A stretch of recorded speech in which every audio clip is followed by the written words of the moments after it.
Hello everyone, and welcome to World War II at 80. I'm Ron May, your host, author, historian, and speaker on World War II history and the stories of those who served. We continue with our 15th episode today, focusing on the events and stories of March 1945. We begin this episode at the Rhine River in Germany. One of the major rivers in Europe, the Rhine stretches across western Germany. At 760 miles in length, it is second only to the Danube River as the longest river in Central and Western Europe. During World War II, the river provided a significant natural barrier to Allied forces beginning their advance into Western Germany.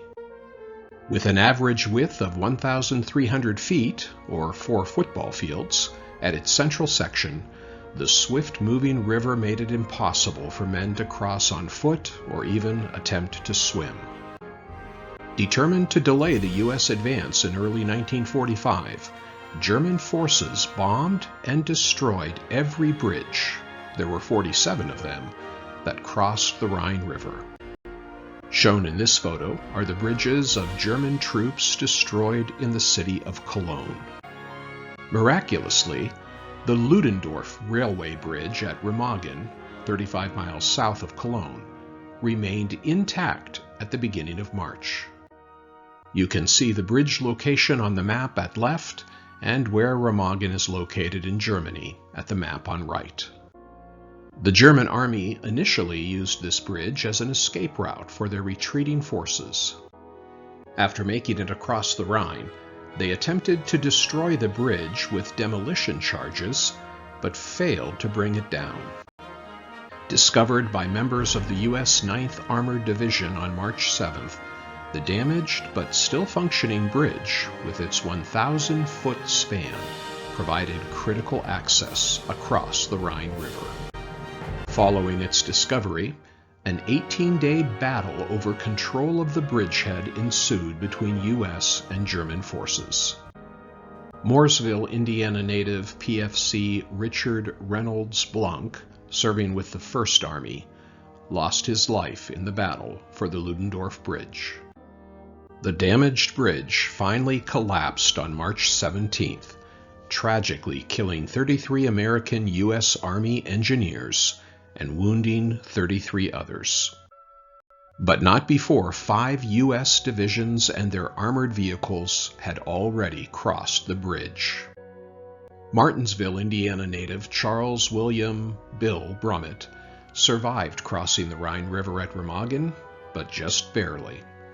Drafted into the Army at the age of 18 in October 1944, he was assigned to Company I of the 47th Regiment, 9th Army Division. The Ludendorff Bridge collapsed shortly after Brummett and his unit crossed it on March 17th. Brummett earned one of his 2 Bronze Stars during that battle. For 10 days after its capture, the famous Ludendorff Railway Bridge helped to make history in the Battle of the Rhine. In spite of its earlier damage, the bridge served the Allies well, bearing the weight of thousands of tons of arms and equipment rolling across to the east bank of the Rhine.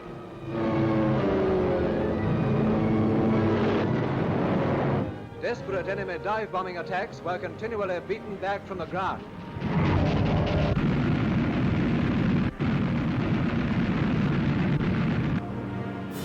Day and night, Army engineers were repairing and reinforcing the main structure, already greatly overstrained. Then, suddenly, without previous warning, the main span twisted, crumpled up, and together with the flanking spans, collapsed into the river.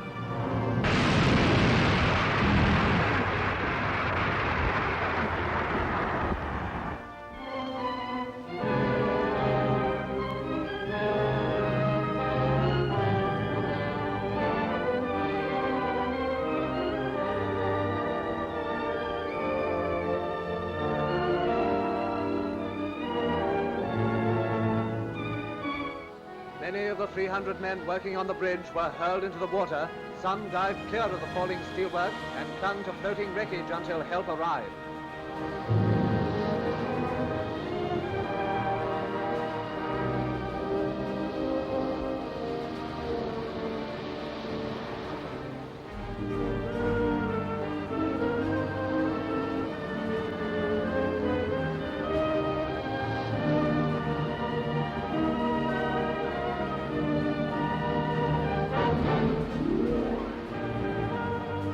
Some lay clear of the river, trapped by the twisted girders.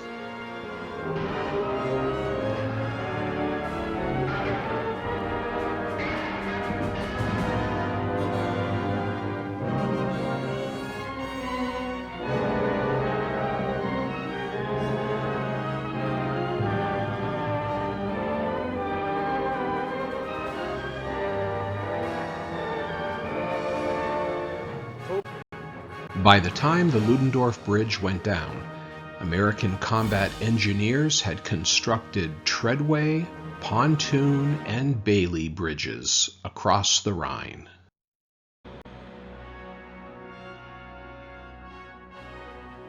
These temporary engineering marvel bridges brought a steady stream of more men and vehicles to the other side.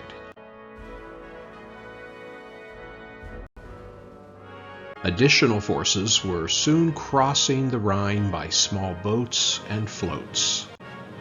The daring river crossing campaign was the setting for one Indiana soldier earning the Medal of Honor. It cost him his life. On March 18th, Army medic Private William D. McGee of Indianapolis crossed the Mosel River near Mulheim, Germany, with elements of the 304th Infantry Regiment, which was part of General Patton's Third Army Group. As the first wave of men left their rafts and proceeded up the river's bank, they came upon an unknown minefield that had been laid by the retreating Germans. 2 men from McGee's unit stepped on the mines and were grievously wounded. Abandoning caution, McGee disregarded his commanding officer's orders not to proceed, saying, "It is my duty to go after them." The medic bravely advanced alone across the minefield to retrieve the 2 men who had been injured. He reached the first one and successfully brought him to safety. When McGee went back for the second injured man, he stepped on one of the mines and suffered fatal wounds from the blast.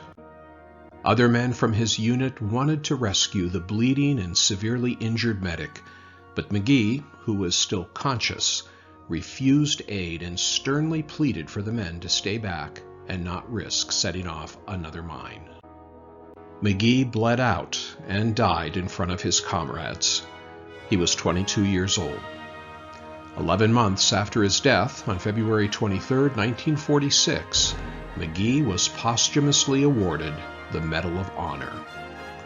The award, along with the Purple Heart he earned for his injuries, was presented to his widow Ruth at Fort Benjamin Harrison in Indianapolis. Ruth made her own sacrifice when she chose to have the body of her beloved William permanently buried in the American Cemetery in Luxembourg City as a visible reminder of American service in Europe. McGee's name appears on a green glass plate affixed to the Medal of Honor Memorial along the canal in downtown Indianapolis.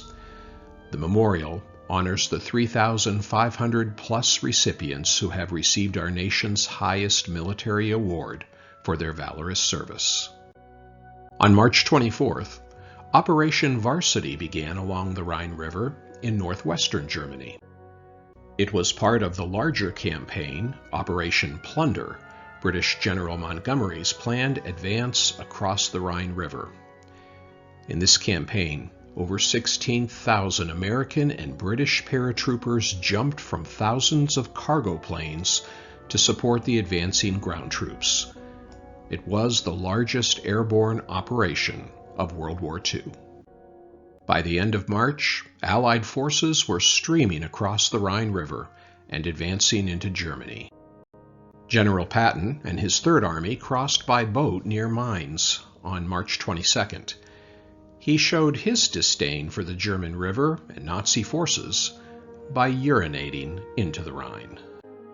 The Rhine River crossings for Allied forces signaled that victory in Germany was drawing near. In the Pacific Theater, the month of March saw wide-scale death and destruction to the city of Tokyo, Japan. During the evenings of March 9th and 10th, formations of 334 US B-29 Superfortress bombers flew from the Mariana Islands to Tokyo, and dropped 1,665 tons of incendiary cluster bombs over the city.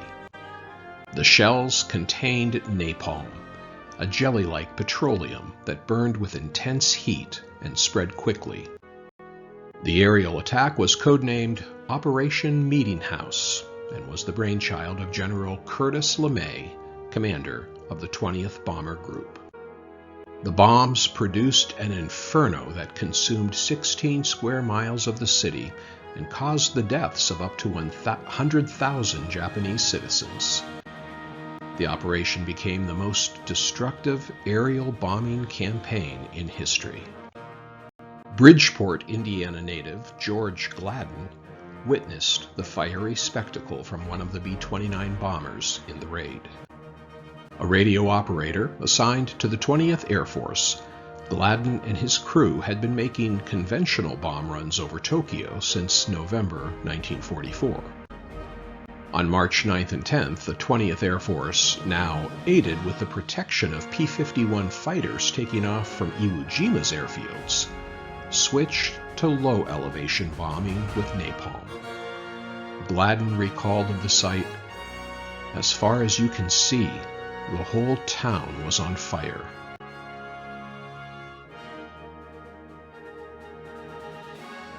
The aftermath of the bombing is evident from the photo. Here's a brief video clip. Bombers dropped to an altitude of 2,000 meters and began dropping their bombs just after a few minutes after midnight. The Japanese warning sirens did not start sounding until 7 minutes after the first bomb fell, which was gradually followed by more than 1,600 tons of napalm bombs, which had already begun to devour Tokyo. Entire neighborhoods began to be consumed by flames, while more bombs continued to fall. Months before, in Tokyo, nearly 350,000 homes had been destroyed to create empty spaces as a firebreak, and thus prevent a fire from spreading, but this time it was of no use. Similarly, the Japanese firefighters proved useless due to lack of resources and personnel. Meanwhile, the war raged on in Luzon as Allied forces moved north to catch the retreating Japanese. Paragon, Indiana high school graduate Herbert Weaver was numbered among the American forces there. Weaver was a technical sergeant in the Army's 38th Division, 152nd Infantry Regiment in the Luzon campaign. Although an infantryman, on March 11, 1945, Weaver and several others from his unit boarded a cargo plane to drop supplies to their battalion fighting in the mountains of Luzon. Weaver went on the flight to help direct the pilot to the locations of the patrol units needing the supplies. The plane, flying low to spot the units on the ground, failed to clear the peak of a mountain and crashed into it. Weaver and the others on board died in the mishap. Weaver was later buried in the Manila American Cemetery, where his body remains today, along with 17,000 other American service members. One of the most dramatic and heroic events during the Pacific Campaign took place on March 19, 1945, on board the aircraft carrier USS Franklin, named for one of the founding fathers, Benjamin Franklin. The carrier, nicknamed Big Ben, was commissioned in January 1944 and had participated in several earlier naval campaigns in the Pacific Theater. Gunner's Mate 3rd Class Floyd E. Bud Smith, age 23, was one of her crewmen. Smith, a Martinsville, Indiana native, graduated from high school in 1942. He was assigned to the USS Franklin as a gunner's mate and was part of her maiden crew when she began her naval service in February 1944. On the morning of March 19th, a Japanese dive bomber snuck through the anti-aircraft defenses and released two 500-pound bombs which struck the Franklin. The explosions from the bomb's impact set ablaze the carrier's own bombs and ignited the 200,000-plus gallons of aviation fuel carried by the carrier, needed for her dive bombers. A blazing fire engulfed the ship and planes on her deck, searing her frame and nearly sinking her. Roused by the thunderous impact which rocked his ship, Smith hurried up to the deck to his assigned gun, which was now obscured by heavy smoke, and spent the next 48 hours defending the lame duck ship from further attacks. Later that day, the gunners on Franklin shot down a Japanese bomber that approached and threatened her. The attack caused the deaths of 807 of the 2,600 officers and enlisted crew on board. While the Franklin was burning, the USS Santa Fe, shown at left in the photo, pulled up to the side of the burning Franklin and took on sailors wishing to evacuate the ship. Smith, however, along with 700 other crew, decided to stay on their damaged ship and continued their efforts to save her. The damage to the Franklin was so extensive that Admiral Davison recommended that the crew abandon and scuttle the ship. Captain Leslie Gares, the ship's skipper, refused to do so. Instead, he called on the surviving crew of 704 men who were willing to stay on the ship to save her. Miraculously, the men successfully doused the fires, patched the gaping holes, and nursed the wounded ship 12,000 miles back to the Brooklyn Naval Yards in New York City.